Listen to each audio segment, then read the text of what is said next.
AFR On Demand is brought to you by Breck Golf. Try Beaver Creek today, just 20 minutes from downtown Baton Rouge in the Zachary area. They've got a PGA Tour driving range, a short game practice area, 30 to 40-yard practice shots. It's a great place to chip and putt and practice if you don't have time for a full round. Book your tee time today, golf.breck.org, golf.breck.org. Matt Moscona. I'm very important. After further review. Say it one more time. After further review with Matt Moscona. And here we go. Live from the Mercedes-Benz of Baton Rouge studio. Let's ride! Woo!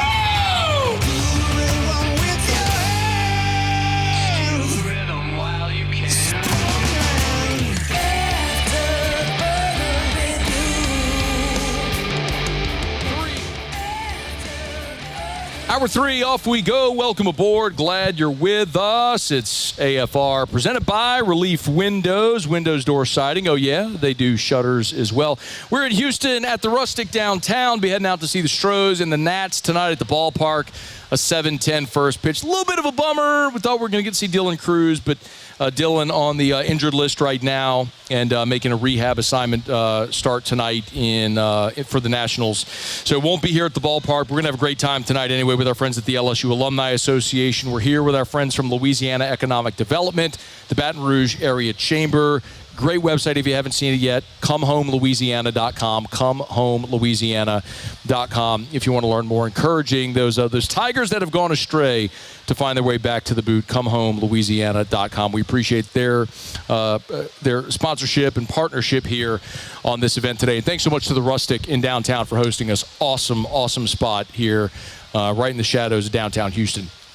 Okay, a lot to do here in Hour 3. Remember, you can always email us, tweet us, text us, 225-396-4400, 396-4400, 396-4400. Lots of ways you can get involved in the show. We left SEC football media days, and, of course, the media projected order of finish, and all conference teams were released. And I had some not-so-great things to say about my media brethren after the all-conference teams preseason were released. Now, to be very clear, a preseason all-conference team is worth about the same as this rock in my hand. Actually, this rock is way more valuable because this rock is on this table preventing my paper from flying away. A preseason all-conference team can't even help me do that. It's just a thing to create conversation. But I use it as a way to maybe, hopefully, help explain the thought process between what is valid, what is legitimate, what should be considered, what shouldn't, and then you can make your own decisions based on that. The point that I have made forever and ever about the SEC preseason all-conference team that the media selects is, and this year was a great example, 1,100 credentialed media members in Atlanta, 204 submitted a ballot. So like 1 out of every 5. It is in no way a representative sample of the people that were there. And my hand's in the air, I didn't submit my ballot. Sometimes I do. This year I didn't want to. I didn't want to participate in that exercise. I told you how I would have voted in the order of finish, went through all of that, because by and large, I think what you have is, depending on where the event is and who is credentialed, an overwhelming majority of media from a certain market. For example, forever and ever, the thing was in Hoover. And so you had every Alabama fan who had a blog, a website, a YouTube channel, like a Twitter account, like they were all credentialed, and they'd show up wearing Alabama rings on their hats, on their heads, and they'd vote everything for Alabama. It's just what it was. It's where you were. Last year was in Dallas. This year, with Texas expected to have a pretty good year, there was a ton of Texas media there, and I think that was reflected in how things showed up. The thing that I thought and pushed back very much against was Lenora Sellers being chosen by the media as the first-team preseason all-conference quarterback. Again, nothing that matters a lick about anything, except it does illustrate something that I've talked about this entire offseason. The general college football collective does not understand how good Garrett Nussmeier was a season ago. He threw for 4,025 yards and is the only returning 4,000-yard passer in college football. I am not sitting here telling you definitively that Garrett Nussmeier is going to win the Heisman. I am not definitively telling you that LSU is going to go to the playoff or win a championship. I am not definitively telling you he's going to do any of these great things. What I'm telling you is LSU, by a country mile, has the most experienced and accomplished returning quarterback in the SEC. It's not close. If you want to consider Lenora Sellers, you're talking about a guy that for half the season last year, we made fun of him and called him Rec Specs because he was wearing like literal glasses under his helmet and couldn't hit water if he fell out of a boat. Now, he made some dynamic athletic plays as a running quarterback, namely on a third down play against Clemson, which helped them win the game. He's an outstanding athlete. He's not proven anywhere close that he's ready to be an all-conference caliber quarterback. Same with DJ Lagway. His numbers mirrored Michael Van Buren's. Why are we propping up DJ Lagway instead of Michael Van Buren? Well, because Lagway was a 5-star. People know these go into the things that I've talked about forever. When you come into a preseason, local market people know their team deep and have surface level understanding of every other team in the league. That's why most of that shouldn't be considered. So when Pro Football Focus puts out their all-conference preseason team, I'm going to pay a little more attention because they at least are trying to use some objective metric and data. They use their data and ranking system to come out with their preseason all-conference teams. And so I am going to put more validity into some sort of objective data point than what someone thinks, unless if we're talking about the coaches. When I see a preseason coaches all-conference poll or all-conference team, I'm going to put some stock into that because these are the coaches that recruited these players, have coached against these players, scouted these players. They just have a better sense because they're in it. Well, Pro Football Focus has, no surprise, Garrett Nussmeier as Pro Football Focus has Garrett Nussmeier as the preseason all-conference first-team quarterback because, of course, you're going to have the leading returning passer in college football as the preseason all-conference quarterback. Like, maybe Arch Manning's going to be great. Maybe Lenora Sellers makes a huge leap this year. Same for DJ Lagway. Maybe. But you got a guy that literally is the leading returning passer in college football. Like, on a team that was 104th in the country in rushing offense. Like, could not run the ball. They said, hey, 13, we need you to put on a cape and do everything. And for a bulk of the season, he did. Yeah, he should be preseason all-conference. Now, there's a lot of other things that have dropped today. The Davey O'Brien Award odds have come out. Now, this isn't the preseason Davey O'Brien watch list because half the country is on every watch list. Watch lists are only released to generate conversation around the watch list for their sponsors. The preseason watch list means nothing. You give me odds, now I'm paying attention because now you're telling me the people that operate the sports books are saying, here's this person's odds of winning this award at the end of the season. They have Arch Manning with the best odds, and I understand it.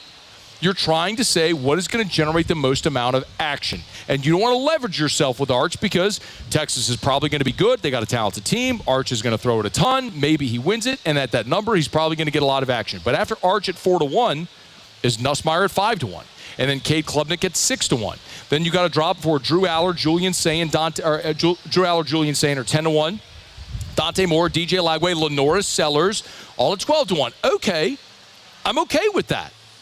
Like, you're talking about guys that will probably put up stats, could very well be on good teams, but their teams may be 7-win teams, and they may put up numbers, but are they going to win the award? Like, you have to look at where they're looking at their liability. And it's very clear. Like, they look at Garrett Nussmeier as a guy that's probably going to go throw for 4,000 yards again.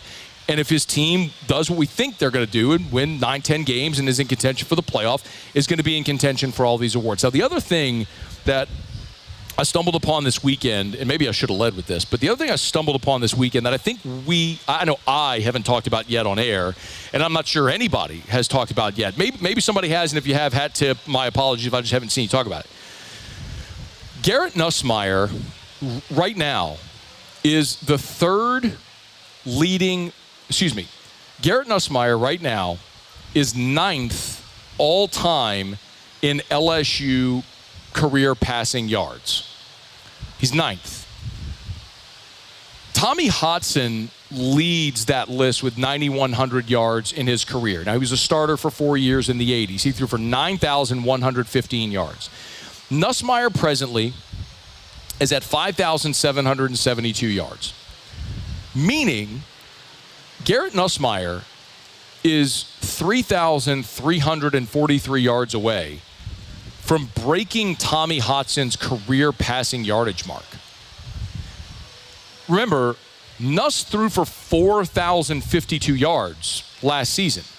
If he simply replicates the year he has, or is even off by 500 yards, 600 yards, he's going to become LSU's all-time leading passer, which is incredible. I mean, Joe Burrow, who had a 5,000-yard season, is second on the list and trails Hodson by about 600 yards.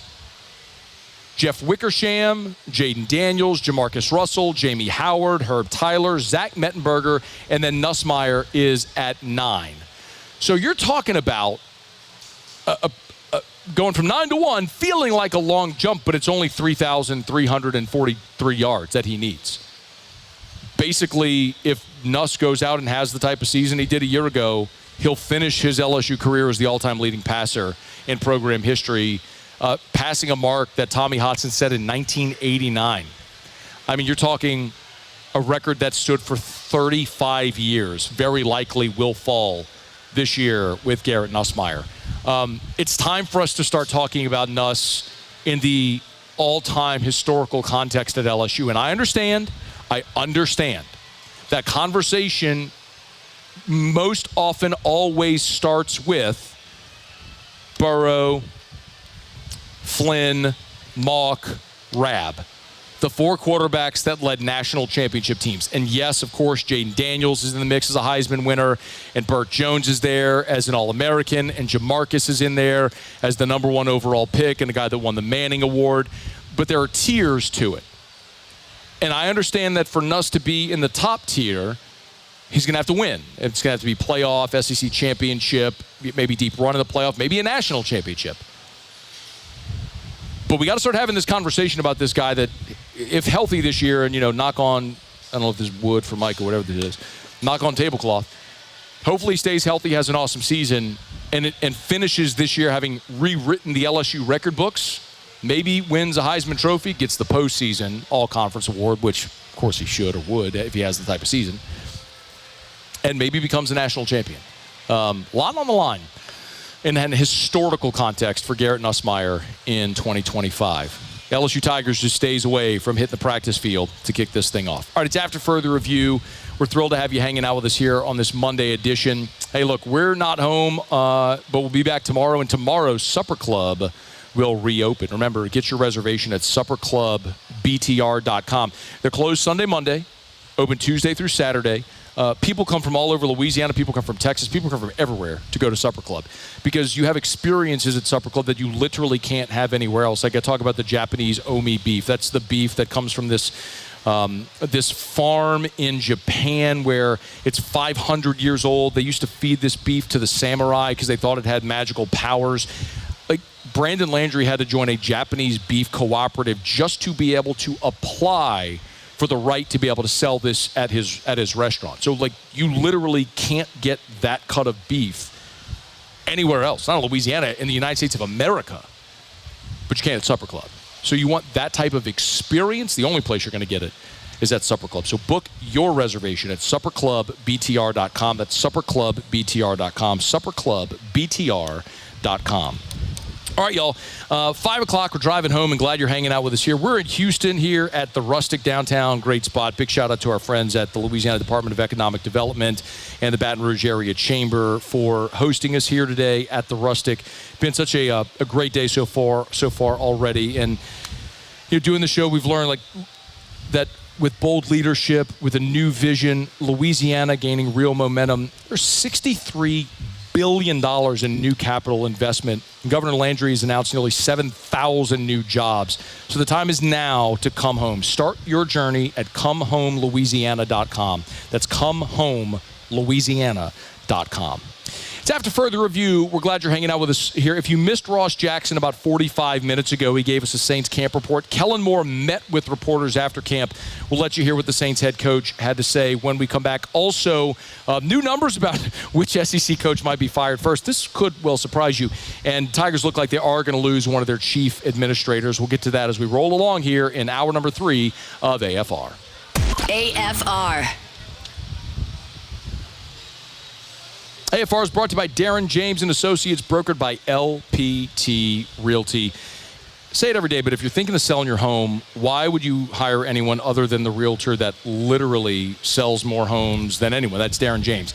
Congrats to my buddy Darren James, who on the recently announced Wall Street Journal Real Trends list of the top 1% of realtors in America.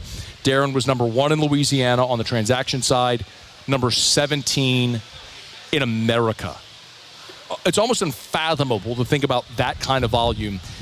That's what Darren does. He goes to work for his clients, and he says this, and it's not lip service. I've seen it with my own eyes. It doesn't matter if it's a $50,000 house or $50 million house. Darren has a way of making you feel like you are his only client because he understands the lifetime value of your relationship to be far greater than one transaction. You need a realtor. You need the best. You need Darren James. Think real estate, think Darren James. After Further Review, presented by Relief Windows. Windows, doors, siding, and oh, we do shutters too.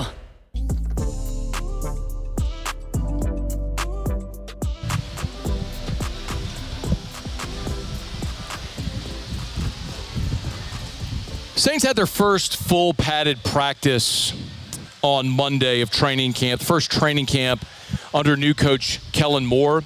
If you missed it, by the way, Ross Jackson was here last hour, gave us a report, and I'm telling you, I would highly encourage you. I know you could look at me and you say you're completely biased because you're the publisher at LouisianaSports.net. I am, but I would honestly tell you if I thought someone was doing amazing work, and there are plenty of people that cover the Saints that do awesome work, but I'm telling you, I don't think anybody is putting out the type of coverage for free that Ross Jackson is at LouisianaSports.net.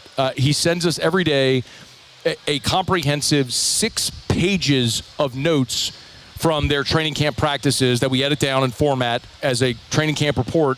It's free. It's completely free. So please go check it out, LouisianaSports.net. Let a friend know if they love the Saints. It's there every single day that the Saints practice.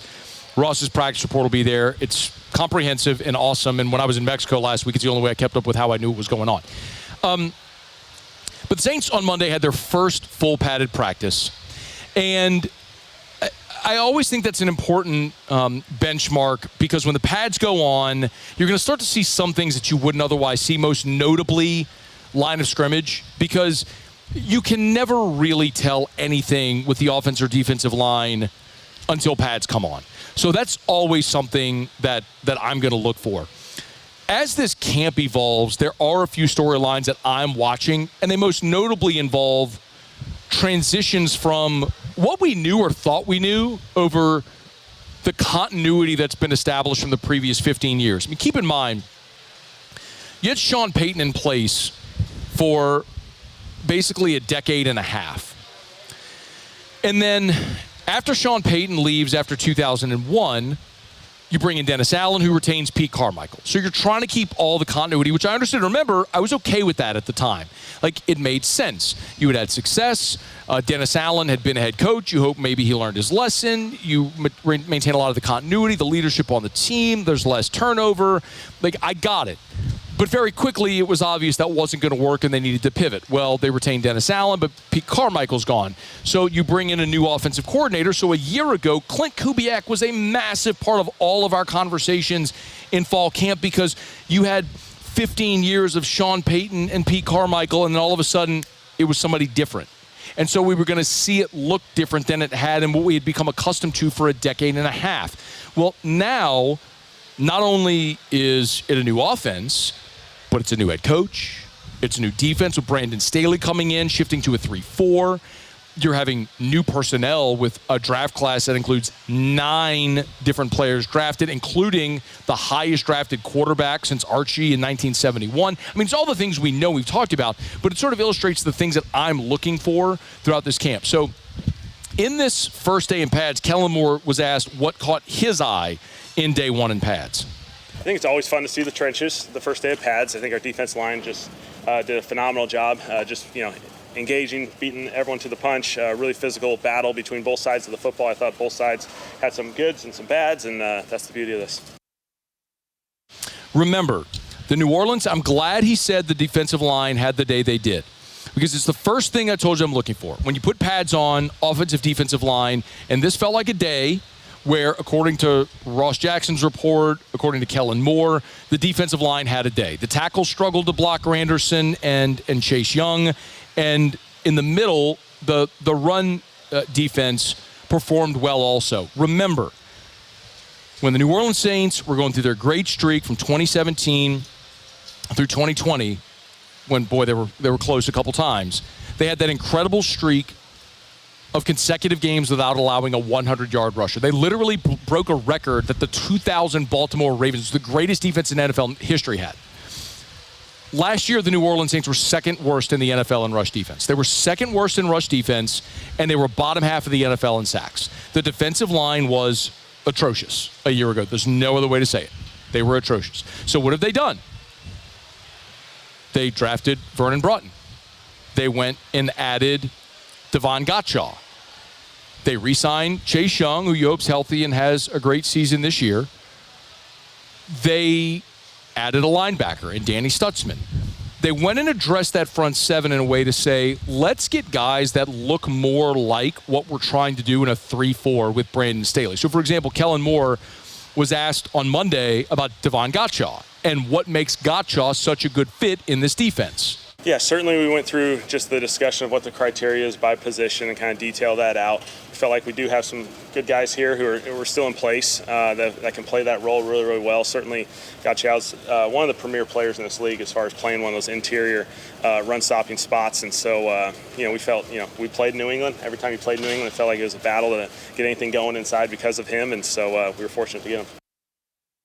Interior run-stopping spots. Interior run-stopping spots. Listen to that line. Interior run-stopping spots. That's what they were going for. You bring in a guy that's 330 pounds as opposed to having Colin Saunders, who's 6 feet tall, and just a little bowling ball in the middle. It's dramatically different where you have someone that big, that physical and athletic that can blow up the launch pad. It's just, I'm not saying it's right. I'm not saying it's going to work. I'm not saying it's going to be awesome. It's just illustrative of what their plan is. And that continues to reveal itself on days like this. So naturally, you're interested not only in the run defense, but the running game as well, because the running game last year was second to worst in the NFL. So how those guys continue to develop in the running game will be something worth watching. The thing everybody is watching, of course, is the quarterback play, and Kellen Moore gave an update on all three quarterbacks through day 5. Let's start with the rookie Tyler Shuck. This is number 10, Muse. I think Tyler's done a nice job. He's communicating at a really high level. He's making good decisions. As we go through, we'll just continue to evaluate each and every day. These guys will grow every day, and every opportunity, especially for Tyler, being his first time rookie year training camp. Every day there's new install, new material that maybe is a first time for him, and so he's going through that process. I think he's done an excellent job. And then also, and I'll come back and talk about Shuck, but then here was Rattler and Haener. Yeah, those guys done a nice job. Spencer's really decisive, plays confident. He gets the ball out. He's done a nice job, and Jake's done a lot of the same stuff. I think these guys, they've played a little bit more football over the last couple of years, and so their experience, obviously, they can lean on, and they're doing a nice job. Hat tip to Ross Jackson, who in the reports that I referenced does a rep charting and rep distribution in each of the practices. Tyler Shuck had 22. Spencer Rattler had 20. Jake Haener had 12. Their passing totals, Tyler Shuck, 8 of 11 with 3 passing touchdowns. By the way, so 8 of 11 today. So far in camp, he's 24 of 41 with 3 touchdowns. Rattler today was 8 of 13 for camp. He's 40 of 57. Remember, Shuck is 24 of 41. Rattler's 40 of 57. So he's had more opportunity and he's had more success. 6 touchdowns and 2 rushing touchdowns on top of it. He has thrown 2 picks. Haener is just 4 of 7. So it was 4 of 7 today. For camp so far, he's 29 of 43 with 4 touchdowns and a pick. Again, all this is at LouisianaSports.net. But it's very obvious that they're giving slightly more workload right now to Spencer Rattler. He is the incumbent, followed by Shuck.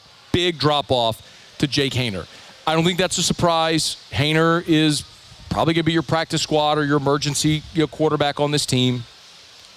It's going to be a Shuck-Rattler battle, but you could see so far. I'm terrible at math, so let me just do this really quickly, if I could, to show you just the disparity in the quarterback reps. So Rattler is 40 out of 57. That's 70% completion.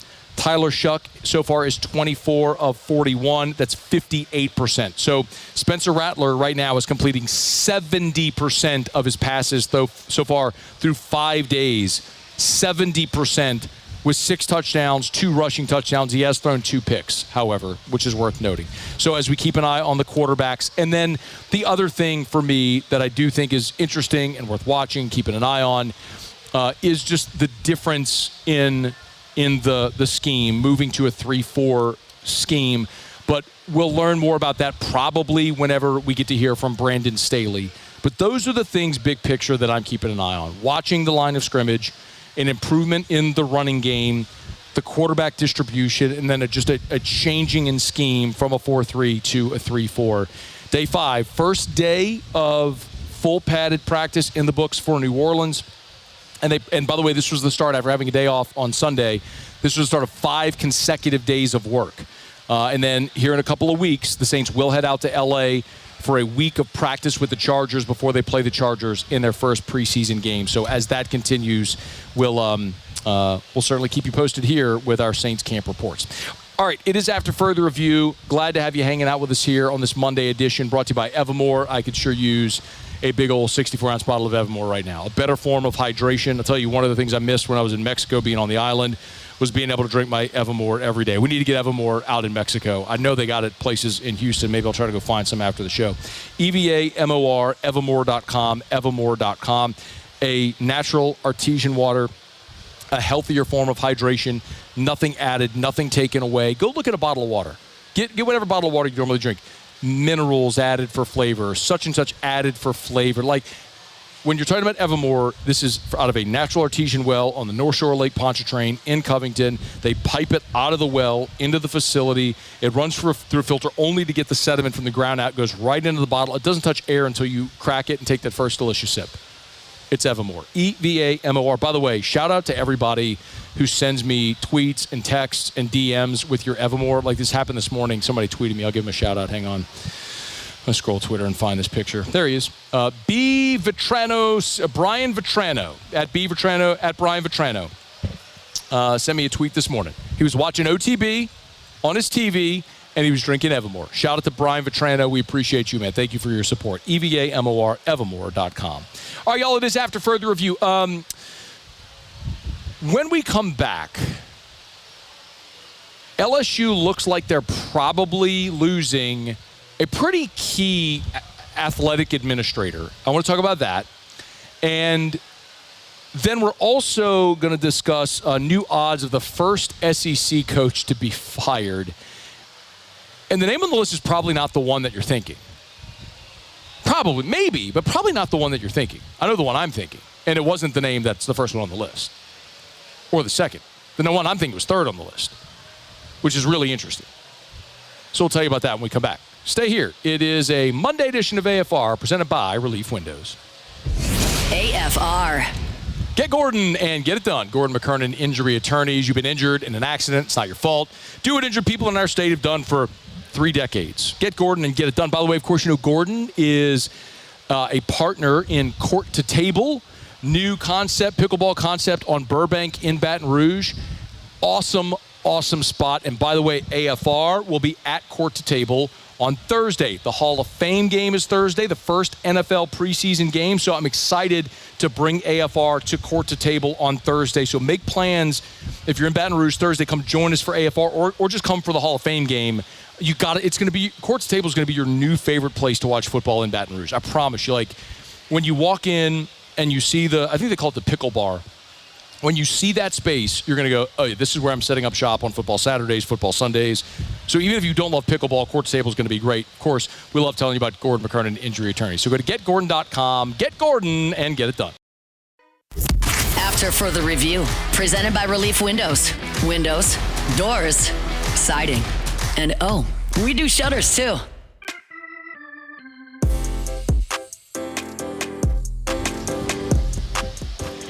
Coming down the home stretch here, a couple segments to go from the Rustic downtown Houston as we move into dusk. Maybe the sun hides behind the clouds a little bit. Little breeze. Nice evening. Got a ball game tonight, Astros and Nationals. We're here with our friends from the LSU Alumni Association, also the Louisiana Department of Economic Development, the Baton Rouge Area Chamber, all putting on this great event surrounding their campaign, Come Home Louisiana. So if you are an expat, you're maybe you went to LSU, you live in Louisiana, you've moved out of state for whatever reason, know that economic development in the state is on the rise, and our friends over at the Louisiana Department of Economic Development are encouraging you to look for opportunities to come home. Visit comehomelouisiana.com, comehomelouisiana.com to learn more. But we appreciate our friends here in Houston and here at the Rustic in downtown Houston for hosting us. Awesome venue. We're fired up to go watch a game tonight. We thought we were going to get to see a couple of former Tigers, Dylan Cruz and Cole Henry, play against the Astros tonight. But Cruz is injured. Henry could very well pitch tonight. Hopefully he does and gets an opportunity. What a thrill that would be to get to see that former Tiger throw tonight here in Houston. All right, it is after further review. A story we're going to follow, and we had this up at louisianasports.net. It's actually still there on the homepage if you want to read about it. But Kelly Zinn is being targeted for the AD job at Rutgers. If you're not familiar, and by the way, the first report was from NJ.com. Steve Politi and Brian Fonseca. Hey, Politi, Fonseca. Get all those vowels. Trust those Italianos in Jersey. Anyway, they had a report that Kelly Zinn is expected to become the next athletic director at Rutgers. As a matter of fact, Steve Politi, his tweet read, "I'll have a column on this in the morning, but a long, messy search ends with the highly regarded Kelly Zinn taking the reins as new Rutgers athletic director. She has much, much work to do." Kelly Zinn is this is a big loss for LSU. And it is in part I'm using air quotes here, the risk in hiring really talented, ambitious young people. They're going to do a great job for you, and then ultimately be hired away for a bigger, better opportunity. This is the equivalent of the hot young offensive coordinator being hired for their first head coaching job. That's what's happening here. Now, keep in mind the other tie that binds is William Tate. So William Tate, the former LSU president who was fired without being fired. Basically one of those situations where you're told, hey, you might want to go find a job. One of those situations. That led William Tate to be hired at Rutgers for the same position, and now he's targeted Kelly Zinn. The information sort of is that they had targeted Kelly Zinn early in this process. She was more interested in the Georgia Tech job. So she was a finalist for that Georgia Tech job, but ultimately Georgia Tech ended up hiring Ryan Alpert from Tennessee. So then Rutgers circled back to Kelly Zinn and apparently is hiring her to be their new athletic director. It is worth noting neither Rutgers nor LSU has confirmed this. I did reach out for LouisianaSports.net to an LSU spokesperson asking for comment. That request was not returned. So I'm assuming they're just waiting for all the I's to be dotted, T's to be crossed, and we'll see where this goes. But among Kelly Zinn's primary charges was revenue generation, right? And especially in this new world of revenue sharing when, as we've talked about, most athletic departments operate at a deficit. And now you're adding $20.5 million of expenses to the balance sheet. Like, two things have to happen. You need to increase revenue and decrease expenses. So we have detailed, not just at LSU, but at a lot of different places, how athletic departments are decreasing expenses. Kelly was really, the charge was finding ways to increase revenue as well. Now, she was also a senior athletics administrator who was the direct oversight for football and gymnastics. So this was revenue generation, capital projects, strategic initiatives. Like, she was is a key cog at LSU as the executive deputy AD and chief operating officer, the COO, within the athletic department. So Kelly Zinn she's a West Virginia alum. She spent time at Maryland, then as a high-ranking athletics administrator at her alma mater, West Virginia, before LSU hired her in July of 2022. She's been at LSU since July of 2022, so 3 years, and now it appears, though, she will become an athletic director for the first time in her career at Rutgers. Wish Kelly Zinn all the luck in the world, all the best in the world. She's outstanding. There's a lot of challenges with taking that job at Rutgers. They're not a very prominent football brand. Actually, they're not a very prominent brand in anything athletically. So you talk about a real 180 from what she has been experiencing at LSU to now what she will experience at Rutgers. But that's obviously going to be a challenge that she's willing to take on. The question now for Scott Woodward and LSU is replacing Kelly Zinn with someone of equal or greater ability to take over these revenue generation ideas and strategies in a key era of not only LSU athletics but all of college athletics. So we wish Kelly Zinn all the best. We will wait for this to be formally announced by Rutgers and or LSU, but it certainly appears as though everyone's reporting it that this is done. It's likely a dot the I's, cross the T's deal, and then Kelly will be the new athletic director there at Rutgers. All right, it's after further review. I do want to get into this list. I've teased it, so I'm not going to prolong this, but I want to talk to you about the odds of the first SEC coach to be fired in a second, because the guy at the top of the list surprised me. I think it'll surprise you. We are brought to you by Lee Michaels Fine Jewelry, lmfj.com, with 9 locations in all, a couple in Baton Rouge, Lafayette, New Orleans, Shreveport, even outside of Louisiana. You can learn more at lmfj.com, lmfj.com. If you're thinking of popping the question, maybe you're celebrating an anniversary and you're looking at the ring that you bought or that diamond you bought 10, 20, 50 years ago and thinking, man, it might be a great year for an upgrade. You could trade in that old diamond, upgrade for a newer, bigger diamond, whatever the case may be. Lee Michaels can make it happen. They want her to be thrilled and you to be the hero. So shop at lmfj.com or walk into any of the Lee Michaels locations. It's Lee Michaels Fine Jewelry, lmfj.com, lmfj.com. So sportsbetting.ag has put out a list of the odds of the first coach to be fired, the first college football coach. Now, this isn't to say the first college football coach in the SEC or the order in which they'll be fired. It's the odds of them being the first coach fired. Does that make sense? Am I saying this to where you understand it? It's not to say like this is the odds of them being fired at some point. Like, for example, Brian Kelly is at 60-1, but that's not the odds that he's fired. It's the odds of him being fired first. So the first name on the list is Brent Brennan from Arizona at 4-1. But the second name on the list, overall, is Brent Venables at Oklahoma. And you may shrug your shoulders and say, yeah, Matt, that sounds obvious. What about Sam Pittman? Sam Pittman has a sub-500 record at Arkansas. They thought he was going to be fired after last year, or step aside. When you look at the schedule Arkansas has, by the way, have you looked at the schedule Arkansas has? I don't know who Sam Pittman pissed off, like why they hate him so much. But when you look at a program like Indiana, which is buying out games against Virginia to schedule FCS schools, and meanwhile Sam Pittman has to play on the road at Memphis in a home game against Notre Dame in addition to his conference schedule, like they are trying to get that dude fired. Pittman is at 7-1. Hugh Freeze is at 8-1. Billy Napier is at 12-1. I thought Billy Napier would have been first on the list. I mean, Billy Napier going into last season was just assumed he was going to get fired. Now they won a couple of games, LSU and Ole Miss in November, which seemingly did save his job. But Venables at 6-1 to be the first coach fired is a staggering revelation of what the powers that be at Oklahoma think about Venables, the job he's doing, and his ability to get it right. Because remember, in Norman this year, this is one of the big takeaways from media days.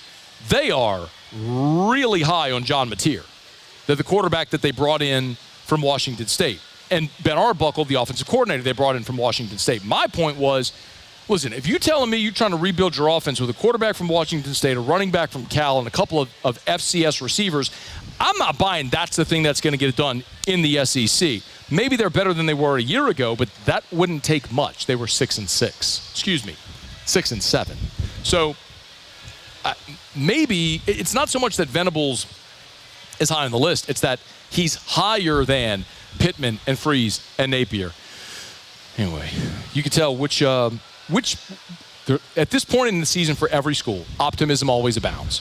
And that optimism for a handful is always misplaced because there just aren't enough wins to go around for everyone. So which are the ones who have misplaced optimism? This would suggest it's Oklahoma, Arkansas, Auburn, Florida. Not a great surprise there. All right, it's after further review, y'all. One segment to go. We'll knock out our final break, and we'll wrap up from the Rustic in Houston. Monday shows are brought to you by Relief Windows and ReliefWindows.com. Windows door siding. Oh, yeah, they do shutters as well. Relief Windows and ReliefWindows.com. We'll wrap it up next. AFR. We're brought to you by the Watermark and the Renaissance, two amazing hotel properties in Baton Rouge. Watermark downtown, Renaissance Southtown. Y'all, football season, you know it's right around the bend. Remember, the Friday before every home game, the LSU Tigers stay at Renaissance Baton Rouge, right there on Bluebonnet. Gorgeous, sprawling hotel with 5,000 square feet of meeting space. I'm telling you, if there's an event you want to host, you want to be at Renaissance Baton Rouge, because if it's good enough for the LSU football program the night before a home game, it's good enough for whatever event that you want to host. We've hosted events there. Our Louisiana Sports Night launch party was there at Tallulah inside the Renaissance Hotel. But remember, if you got family members or friends or colleagues or clients coming in for football games this football season, book those rooms now. Watermark downtown, a short drive into campus, Renaissance Southtown right there on Bluebonnet. It's the Watermark and the Renaissance. Check them out, Watermark and Renaissance Baton Rouge.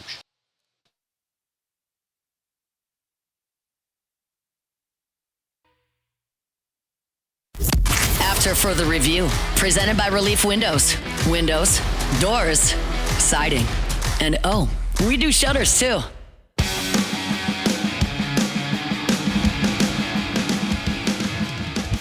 Down the stretch we come. Final segment here on this Monday edition of AFR presented by Relief Windows. And again, a big, gigantic shout out and thank you to our friends at the Louisiana Department of Economic Development. Bo, can you get the speaker, please? Big shout out to our friends at the Louisiana Department of Economic Development for their partnership on this event. The Baton Rouge Area Chamber, the LSU Alumni Association, so many of the Tiger fans, the Houstonites who came out today to hang out, to say hello. Really an awesome day, and we're glad to be here. Go catch a ball game tonight, which should be a lot of fun. Remember, you can always email us, tweet us, or text in the 225 at 396-4400, 396-4400, 396-4400. Lots of ways that you can get involved in the show. Big day tomorrow, as the LSU Tigers are set to report for camp. So it's check-in day, and then we'll have the full camp schedule for LSU, so we'll know what practice looks like and what availability we'll have. I know I've said it often, but Brian Kelly has been a bit of an oddity in the access that he grants, and it's a good thing, by the way, oddity in a good way. In the NFL, there are mandates in the collective bargaining agreement whereby every team has to grant certain access to media. That does not exist in college football. Every school can do it however they want, and it's